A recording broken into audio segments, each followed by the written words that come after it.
Go live.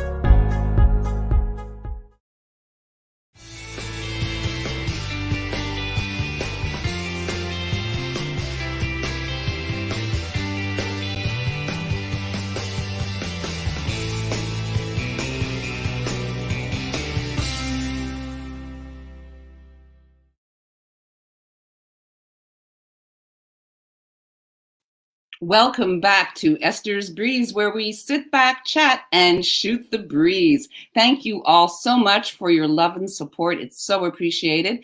This, in fact, is my 11th interview and my 12th episode, so it's kind of a milestone-ish. I'd like to give out a big thank you to Jenny DeHame from PAX Management, and to my mentor and good friend, Robert D'Alessio, and my new producer and partner in crime, Mr. Fernando Renzo. I'd also like to let you know that Esther's Breeze in this particular episode is available on the Esther's Breeze YouTube channel and on Bobby Short Shorts YouTube channel and live on Facebook. So today's guest is Mr. Bobby Del Rio. Bobby Del Rio is an actor, writer, filmmaker, and producer. He wrote and directed the film The Market, which is now on Amazon Prime in the US and UK. In Canada, it's available on Vimeo on demand. He is the creator and showrunner of the series In Real Life, which started as a web series and sold to Bell Media for TV broadcast. He's also a reoccurring character on the hit web series My Roommate's an Escort. He's perhaps best known as a playwright. Titles of his plays include The Market, Porn Life in 40 Years, Childhood, Christian Values, When Children Fall, Professionally Ethnic, and Half-Chinx Taking Over the World. He's also a Clubhouse rock star with 11.5, which I had to revise today, followers in only 4 months. He head moderates 5 rooms and he guest moderates in many, many rooms. He's a graduate of the University of Toronto, Sheridan College Theatre and Drama Studies program.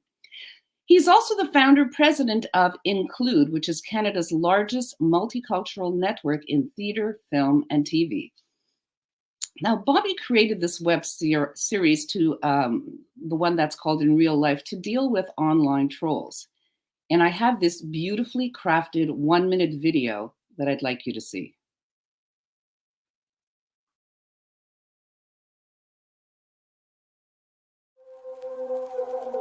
Online, everyone is a brawler.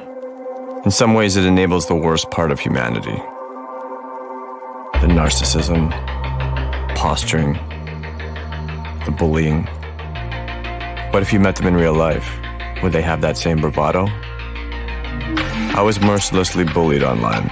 Somebody started an I Hate Bobby Del Rio campaign on Facebook, and it became this vicious cycle of abuse that I kept going back to. Intellectually, I didn't believe it. But emotionally, I felt like nothing else existed. But then I thought, I'm not going to run away from this. I'm not going to hide. So I created a web series entitled In Real Life, including the perspective of the bully and the victim, and this deep, insidious emotionality that happens when you're vulnerable and when people exploit that. The source of pain manifests itself in the stories I continue to tell. That is so powerful. Let's bring on Bobby Del Rio. Hey. What up? I don't know. What am I supposed to... Here he is. Yeah, really. So here he is. Finally. He's finally here. That is so powerful. Oh my God. I know that we spoke earlier and you told me that in fact you did, this is all real. You did experience online bullying and the trolling that goes with it. And that's what inspired you to write that series. So you know what's funny? It's actually gotten worse since then. Are you kidding? Yeah, because my profile's higher now. So I just get attacked every day. This is the metaphor for the industry, but this is how I feel. I wake up, I yawn, I stand up, I get kicked in the balls, and I start my day. Yes. There it is. Yeah. What are you gonna do? I don't know. You do so much. You're an actor, you're a writer, producer, director. There must be one of those titles that you feel most passionate about. You think there would be, and yes. Maybe not. Maybe I'm wrong. Yeah, no, I don't know. I just kind of do what I want. It's funny. Like this whole Clubhouse thing is such a fucking blur. Don't start. It's such a blur because I don't really. More love. I know. I don't know what I do. I just talk, and then people are like, yeah, he's talking, follow him, and now I have 11,500 followers, and I'm like, okay. I didn't have a plan. I just talk. I do rooms. I don't know. People are interested, I guess. So what inspired you to join Clubhouse in the first place, and why did you get so involved to the point that you have your own club called Bobby Del Rio? That's original, but to the point. Exactly. And you have about 5 major rooms. Yeah, I cut it down to 4. I was doing 5. I'm doing like 4 now.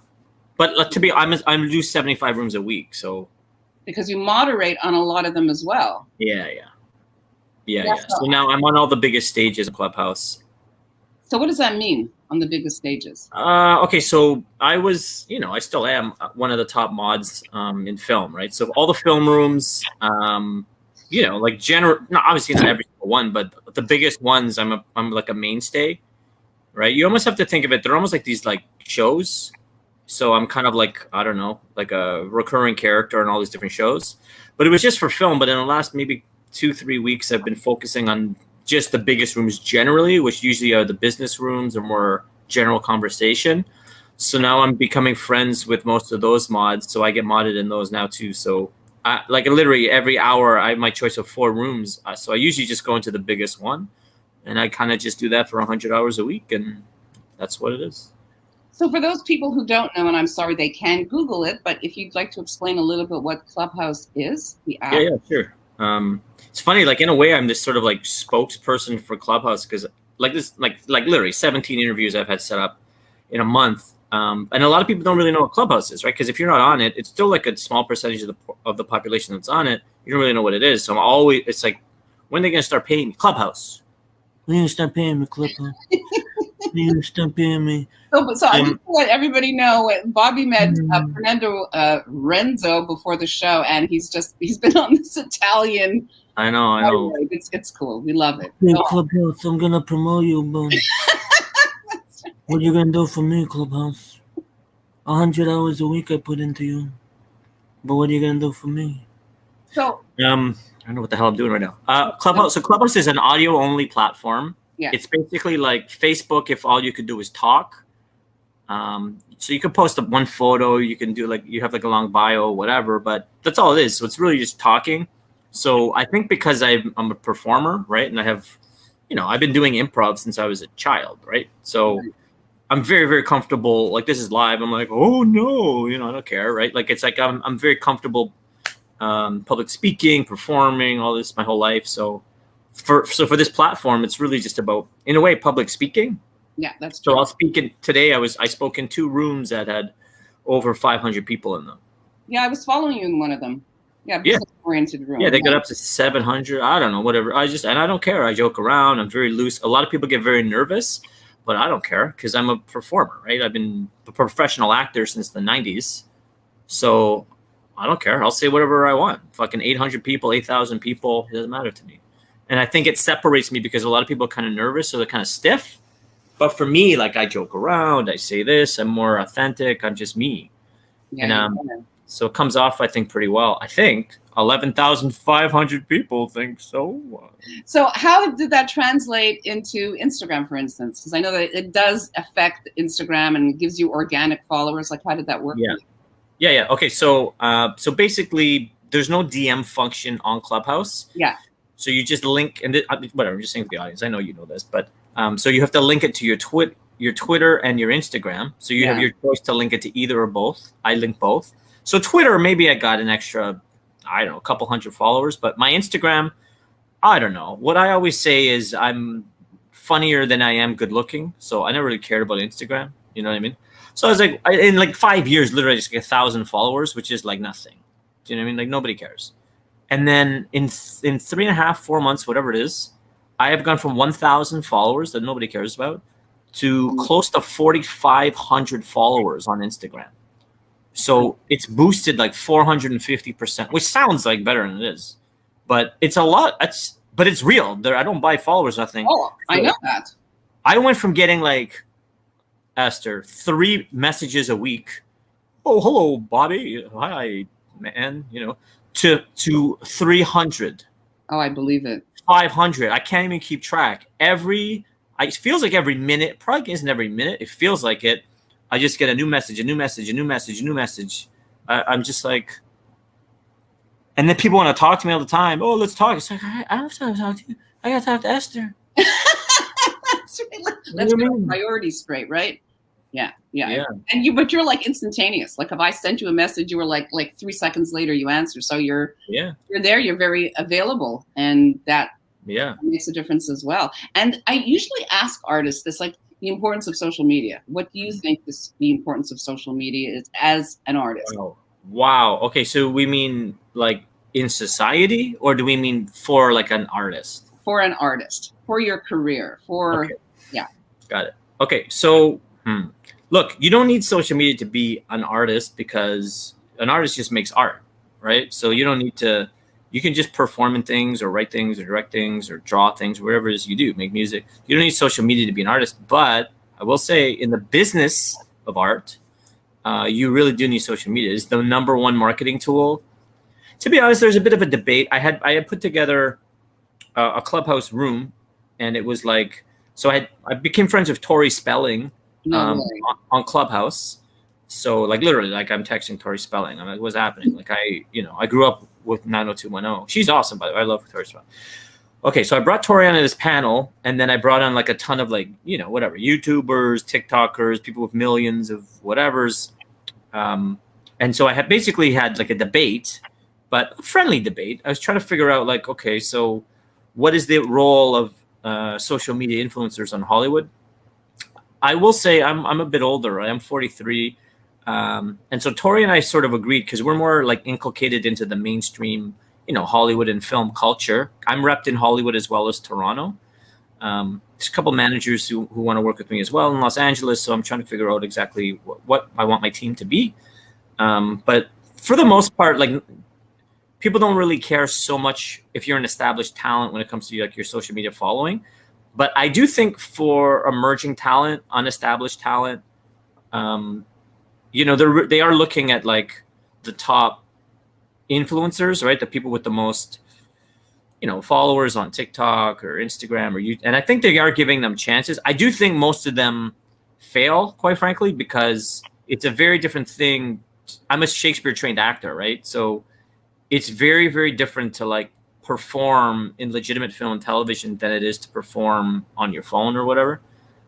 They are different art forms. I just think it is hard to go from, let's call it a more informal art form, to more established mainstream film and television. So most influencers I know are not able to secure legitimate management, but some can. So I think it's going to bleed together. But I think social media is going to be has served 2 main functions for professional artists. Number 1, it's going to be a recruiting tool for the next generation. And number 2, which I think is going to be more useful in the professional world, it's a marketing arm for the artist and the projects associated with said artist. Yeah. That's not bad. No, that makes a lot of sense to me. And getting back to Clubhouse, one of my favorite rooms that you moderate is the where is it? But it's the one where you say that film people getting shit done. And hey. Yeah. I'm so sorry. My virgin ears. An offer change your life. That's. Come on, be nice. So that is one of my favorite rooms that you moderate. So tell me how you came up with that idea, and do you know any stories of how it changed people's lives? Oh yeah, for sure. Okay, so the room's called Film and TV People Who Get Shit Done. Yeah. I do it every Friday. So I'm doing it tomorrow at 12 p.m. Eastern. it's funny because now every time I say things, I have to say 9 a.m. Pacific, 12 p.m. Eastern, because a lot of the people who follow me are in Los Angeles. Right. They're on the West Coast because Hollywood, right? But yeah, no. So, what's funny is that it was random. Like when I first was on the platform, I was experimenting as I created rooms. It was a pop-up. So that means I literally was like, oh, I don't know, I'll write this. And I wrote Film TV, People Get Shit Done. And then it was, I don't know what time it was, maybe probably around the same time, around noon on a Friday. And I used to just start a room, call it a new title, see what happens. And that room ended up going for 10 and a half hours. Wow. Okay. And I got 900 additional followers in one day, in one room. Okay. It's people, maybe it doesn't sound like a lot, but you have to understand Clubhouse is a different platform, right? There's people who, I've been there for 4 months now, a bit under. There's people who've been there for 4 months and don't have 900 followers in 4 months. No, it's an incredible amount. I have 806, I think. Yeah. Okay. So I got more followers than you have total in one day. That's in one room. Now that's never happened to me again. Usually I average about 100 to 150 extra followers a day. But that was crazy. But it was just so popular. People like the title, and then on the fly, because basically what happened, there's so many people who joined this thing because they liked the title. And then I ended up coming up with a format which was really just pragmatic. There were so many people who wanted to talk. I said, okay, here's what we're going to do. You're not allowed to promote, because people would talk for 5 minutes and then make a comment for 1 minute. And there was like hundreds of people, like thousands and thousands of people were part of this room. We went for 10 and a half hours. Okay. So I was like, okay, so no, all you're going to do is offer. So you're just going to bring something to the table, but you're not allowed to promote yourself. And then, and I had a couple of friends who kind of helped out, and then it ended up being really interesting, and then it turned into this, by the end, a very like loving, generous space, because you're only allowed to give, you're not allowed to take. Yeah. And so since then, it's become one of the most popular film rooms on Clubhouse because, and I've, obviously I've become more complex in my thinking about it. But it's about the generosity of spirit, right? So what I like to say is we are not an industry, we are a community. It's about giving. So I don't allow people to promote. Yeah. You just give. And sometimes the offer is very simple. Some people are like, I'm here to listen to anybody who needs it, right? I've heard that. I've sat in that room for hours. I have heard that. And in fact, on a full disclosure, there was one woman who offered to speak to anyone who had a child or who was, on the spectrum of autism.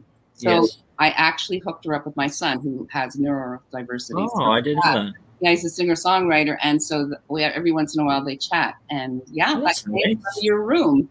So thank you for that. And that's why I asked you about that, because in fact it did. I mean, my son has a new friend, and she's wonderful. She's an actress from the UK. Thank you. Yeah. Look, I didn't know that. That's wow. Real time. No, but so I guess especially because now I'm pretty popular on the app, so I have a responsibility, I think, you know what I mean? Like I try to help people. All my rooms are about building community or helping people, right? So my rooms are supporting women, my rooms are supporting people of color, my rooms are supporting LGBTQ, my rooms are about giving. I don't know. It sounds hokey. Maybe I'm trying to create more of a culture of love. So what I say is that, our industry, we're so used to selling and pitching and manipulating, and it's like no more of this. Now it's about giving, helping, sharing. And I think, to be honest, it happened because during the pandemic, the reason I went to Clubhouse too is that I was so sick of the toxicity on Facebook. I've been like a heavy Facebook user since its inception, which is I don't know how long ago, 15 years ago or something. Yeah, about that. But it's just during the pandemic, everybody was just disgusting to each other, to the point where I started making positive posts to just get people to stop being so disgusting. And then people started liking the positivity. Like literally, I get messages every day. People are like, I'm getting through the pandemic because of you. Yes. Yeah. Which was shocking because all I said, I would just literally write you're beautiful. And it would be kind of funny, but because everybody was so negative, because I was just so positive on purpose, I don't know, it warmed people's spirits or something. So then I realized, especially during the pandemic, how badly, quite frankly, love was needed. So that's what the room is about. Yeah, no, it's a wonderful room. And I know you do others like Italians in Hollywood, Men Supporting Women in Film, Stop Asian Hate, and many, many more. So no, you're making a difference. And I'm glad I told you that story about this young lady from the UK who chats every now and then with my son. It's made a difference. Yeah, no, it does. Look, because it's like, I know you now, and I was like, oh, fuck, like that really made a difference. That's nice. A little bit. I mean, I'm not going to change the world, but it's like these little kindnesses, I do think that they add up to a better world over time. So yeah, and you and I spoke earlier also about the fact of, I don't think people realize how incredible the networking is on this app. And I spoke to you about this before. Like, I try to tell people, listen, you've got to get on, you've got to spend some time, you've got to go to different rooms, you've got to get on what their virtual stage, so to speak, and talk, and and even to moderate, because it does. I mean, for yourself, how did it change your life in terms of your career? Okay, well, I'm in Toronto, Canada, right? Right. Now I'm represented in Hollywood, right? I was offered a 2-picture deal as a screenwriter from a Hollywood producer. Wow. I've had maybe 15 to 20 collaborations offered to me. I have 2 managers that want to work with me. I have one of the top people on the app wants to create a television series with me. I've had several offers to create a television series or a feature film. I just got the male lead in a project shooting in August. Wow. In Canada or the US? In Canada. Okay. But it's like the US influence. It's just like it's all part of the same ecosystem, right? Right. Yesterday I had a meeting with a guy. He seems nice. And he had introduced me to former head of a studio, and turns out he's a multimillionaire. And then we're supposed to have another meeting where he's going to introduce me to billionaires and help work on a like, you can't even imagine. Like, I now know many, many studio execs, top film producers in the world. I also run a room called International Film Financing. Right. Yes, you do. And I probably have met 300 to 500 established producers in Hollywood and around the world because of that room, because I do it every week for 4 months.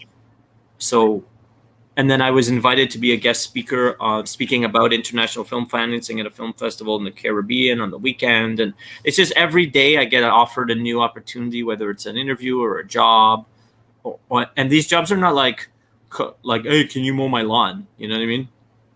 It's like, oh, maybe we can make a television series together, right? I should introduce you to my millionaire friend. Right. I should introduce you to my billionaire friend. Like, this is what's happening.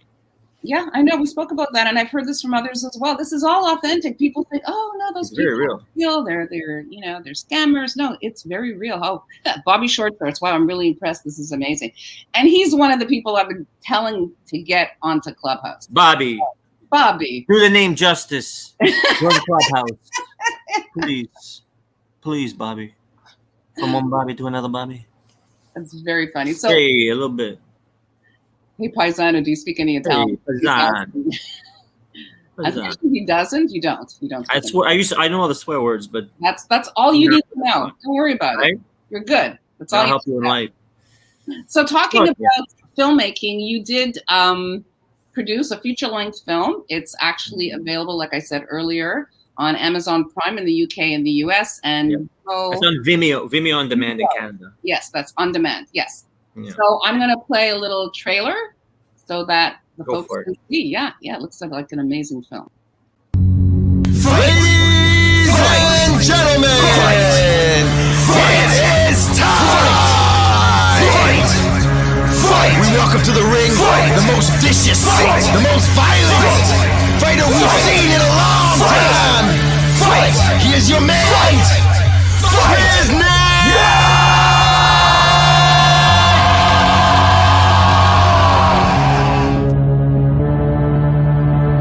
Alright, kid, this is your one chance. Don't blow it. Let's do this. Are you ready? Are you ready to fight?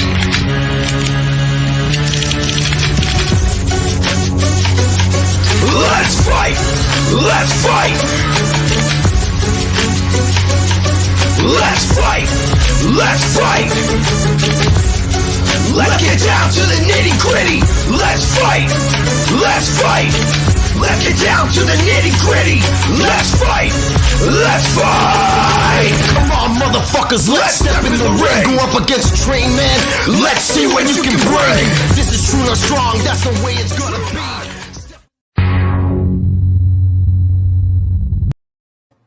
Yeah, that looks incredible. Fernando saw it earlier and he goes, Esther, we have to watch this film after. Yeah, sure. The language is very, very horrific, just so you know. Oh, really? Okay, good warning. Okay. I warn people because some people freak out. Also, like obviously that was pixelated for the podcast, but it's pretty high quality when we actually have the movie. So what inspired you to because you wrote it? I think originally it was a play. Is that correct? Yeah, that's right. I wrote and directed it. So it was a play I wrote in 2009 as a response to the subprime mortgage crisis. Right. It's basically it was sort of like a conspiracy theory about the subprime mortgage crisis. So it's like a gangster movie about Wall Street. It's like these 4 guys who crashed the market on purpose to make $12 billion. But it's more like sort of like an elevated Wall Street, because Wall Street films are almost a genre. Yeah. But I've elevated it. So the way I would sell it's sort of like Glenn Ross with guns. Right. Okay. Yeah.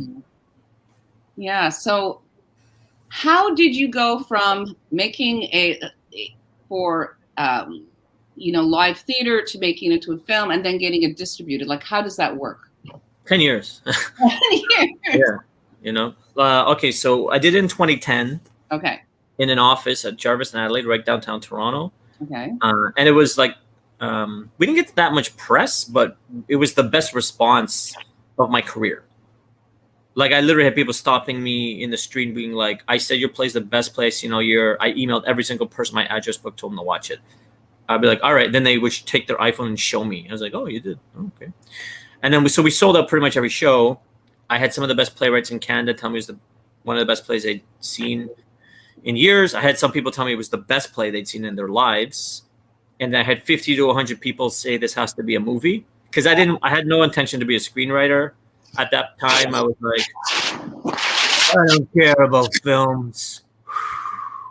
I'm a playwright. Right. I was really inculcated into the playwright world. But then it came from the audience. So I was like, okay, maybe it could be a movie.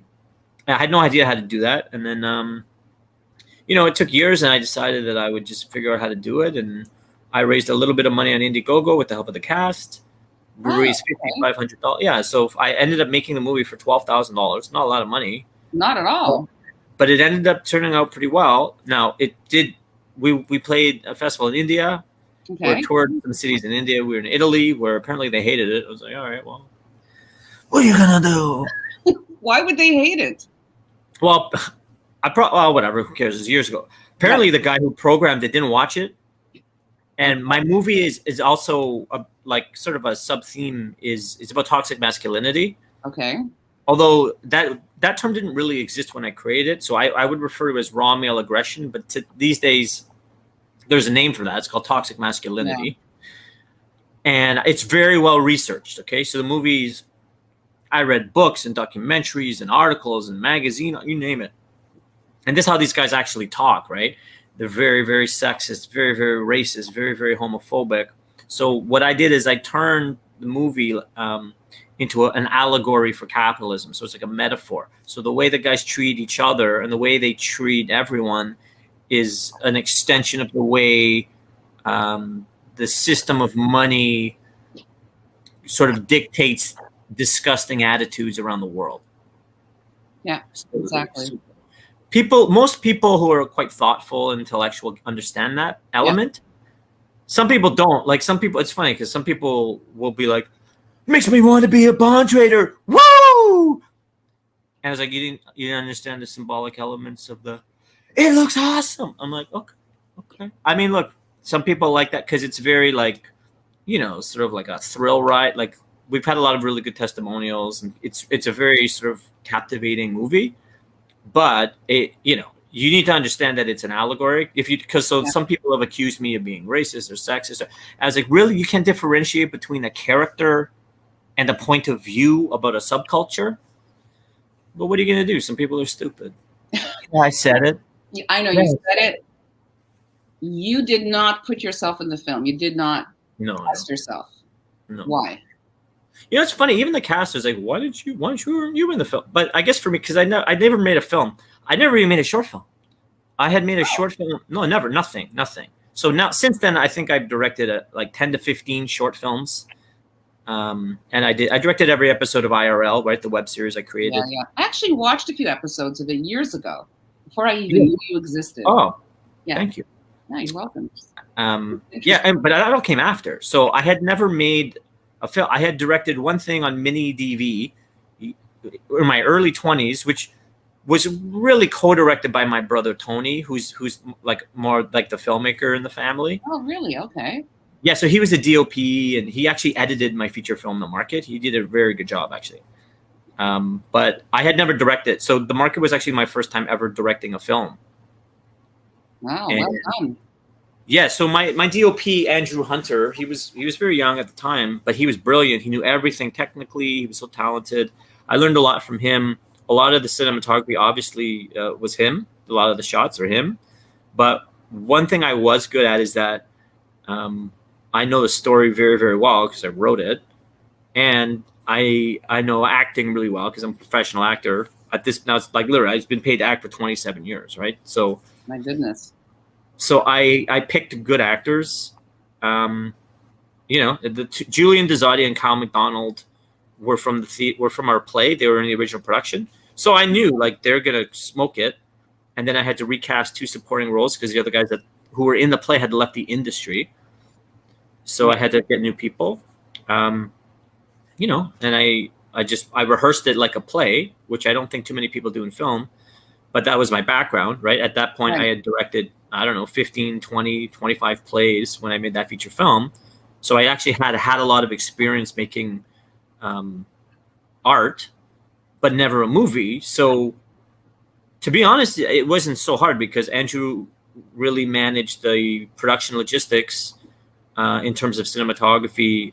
And in a way, it was accidental. But what I've learned is the main skill of a director is to work with the actors and to interpret the story. So in a way, it was perfect because my DOP, Andrew, was really kind of like, I think it should look like this. And I would be like, oh, okay, maybe I would have a slight adjustment, but I trusted him. And then I was focusing on the storytelling. So in the industry, you refer to that basically as an actor's director. Yes.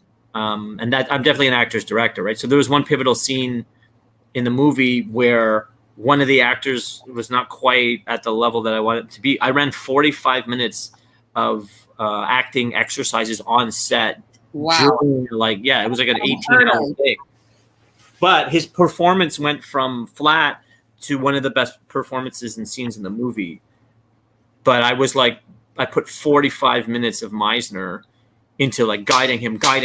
And it's like we would do scenes and the actors are all good, but they get tired. But I'm an actor, so I know the energy needed. Exactly. So I'd be like, let's go.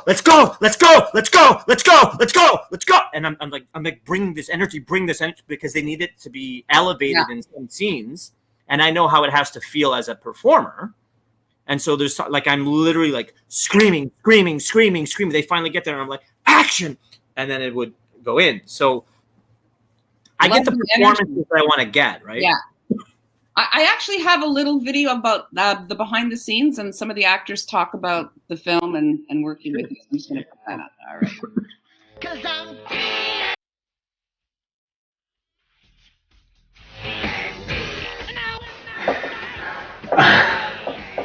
Nice fucking question.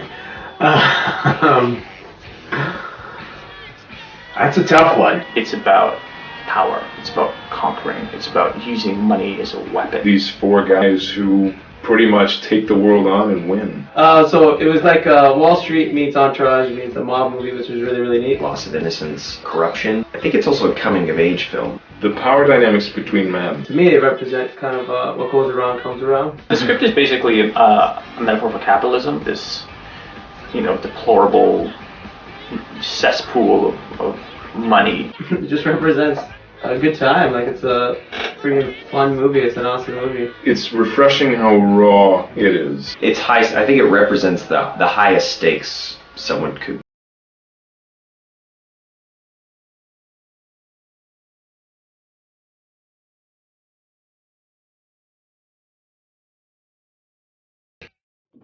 You did your research, eh? You found some clips. You like planned it all. You had I even had more clips. Oh yeah. I'm what a pro you are, eh? What are you talking about? So I know that we spoke the other day about a major publication in Toronto featuring you in the magazine. So you feel, in a sense, that you've arrived? I mean, this is, all the things that are happening to you? Not really. I don't know. I mean, I've been in the industry 25 years or whatever. I don't know. I guess, look, I'm excited. I mean, I've never had, can you imagine 17 interview requests in a month? 17. I know. And what I love about you is that you put it out there. You're so authentic and real.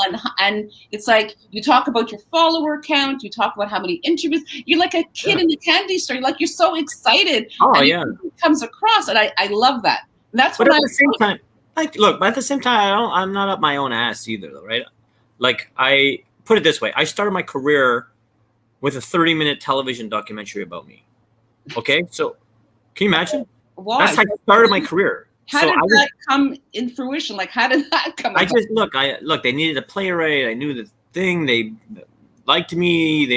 They just picked. I had a play I did at Summerworks in 2000. That was a big hit. I'd won a playwriting award at the University of Toronto Drama Festival. Everything just works out. You know somebody and they like your thing and they watch your play. It's just, this is the industry, right? But I literally had a camera crew following me around while I was in university. Oh my goodness. This is not a normal thing. I was like the Kim Kardashian of Toronto playwrights. Before it was a thing. Yeah, before reality shows existed. Right. So it was a very weird, and it's not a normal thing. But I will say, I never was like, oh, I deserve this. Here I am. I mean, I'm sure I had moments, but it was just very weird. I was like, I don't know what the fuck this is, right? But, but I will say, number 4, it's okay. Yeah. Oh my god! But I started my career like this sort of like highly publicized playwright. So I was on the cover of Now magazine with our director. Wow. So like literally, and I like right out of school. Right. So it was like when they were doing our photo shoot for the cover of Now, I had the television camera crew filming the photographer, shooting me. I was just like, what is happening right now? So, okay, but here's the point of it, right? So that's how I started my career. Okay. And how old were you? Well, okay. So I guess it started when I was 22 and then it aired when I was 23. That's crazy. Yeah. So it was pretty young. I'm 43 now. It's 20 years ago. Okay. But I will say what I thought is that, okay, I'm famous now. Right? Not like world famous, but I was like, I'm a little bit famous, And then I was like, okay, I'll just go around and I'll be famous. But that's not what happens. I didn't know that because I was new to the industry. And I started my industry with like almost too much publicity. Luckily, it happened at a young age and I was university educated. So it's not like I was 15 years old, right? Right. But then what happened is that it went away, right? So I remember it was like the next summer, somebody else was on the cover of Now. And I was like, what? Don't you remember when I was, hey guys. And I remember like I had been invited to the Now magazine Christmas party the year that I was on the cover with the director, right? And I was like, okay, I'm going to get invited every year. And then the next year, I remember my friend was like, oh, the Now magazine Christmas party was great this year. I was like, oh yeah. That was tonight? Like I had no idea.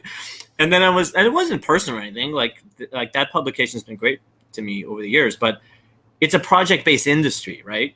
So you have to understand that when you're in the spotlight, you get the spotlight, but the spotlight goes away. And so this is just what it is. So it goes up and down, up and down, up and down your whole career. So now, obviously, I'm at an up, all these interviews and this thing and blah, blah, blah. I mean, it's very exciting, but I know that it will go back down because it goes up and down for everybody. Yeah, that's not very personal. true. Yeah, there's gonna be a new platform, or they're gonna get sick of my face. How could you get your sick voice? Yeah, or it's funny. You might get sick of my voice, or who knows? Anything could happen, right? So I'm enjoying it. I'm very excited, but also I know all good things come to an end. So that's what I'm just setting up my relationships. I'm setting up projects for the future. I have a lot of projects that will happen. And then you just time it out. This is what it is. So I don't really get too excited. I don't really get too crestfallen. I kind of just ride out the waves. Yeah, which is the best way to do it. And I know there was a second documentary about you as well. Is that correct? Yeah, well, that was the CBC, the one that you showed. Oh, okay. Yeah, that's actually Karina Evans, who's I think she directed some like 4 music videos for Drake. She's like a major director in the world now, and yeah. But this is just what it is. I mean, you know, I'm kind of just used to. Like, I've been interviewed over 350 times. Yes, I saw that in your bio. I love that you do that. You put it all out there. That's what it is. You know, and it's not that you're bragging. You're just like being very matter of fact. You're just like, yeah, I've been in, and you even say something like, oh yeah, and about 100 of them were podcasts, and oh yeah, it's not a big I don't really care. It's just what it is. Like people like. I'm also half Chinese, half Italian. Yes, in interview 350 it's a times. very strange mix. Am I wrong? Is that, have you come across other people with It's that? normal to me. I don't know. Of course, it's normal to you. But everyone is like, oh, wow, how unusual. I'm like, oh, okay, you know.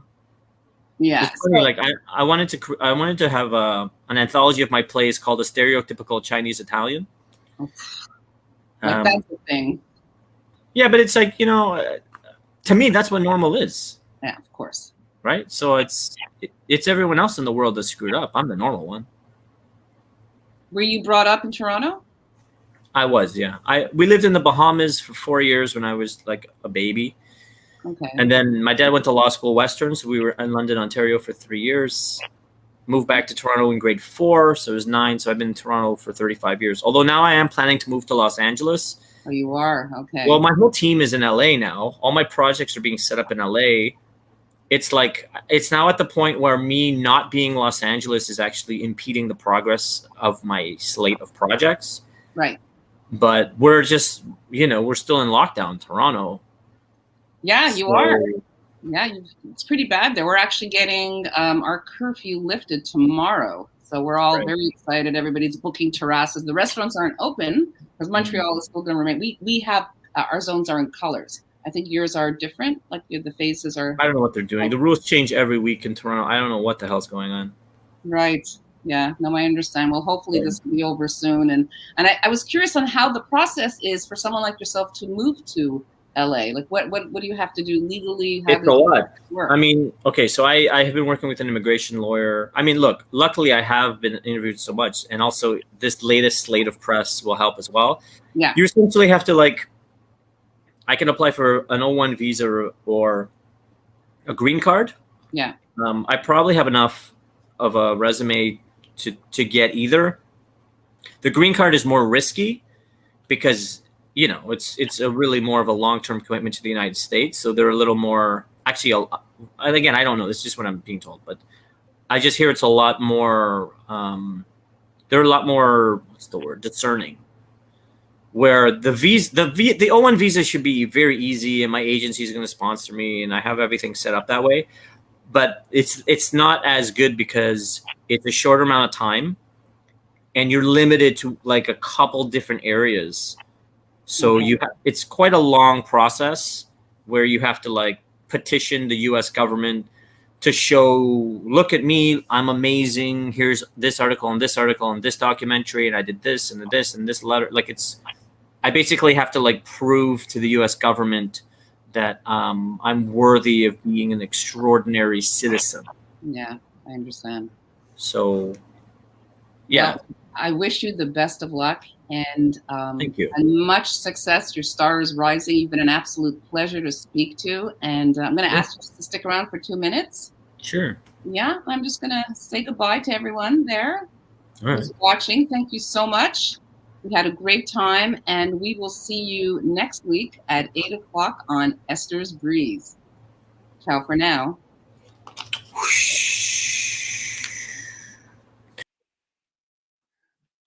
All right. Thank you so much, Bobby, once again. And we will see you next week, like I said earlier, at 8 p.m. on Esther's Breeze. Thank you so much for tuning in. Bye-bye now.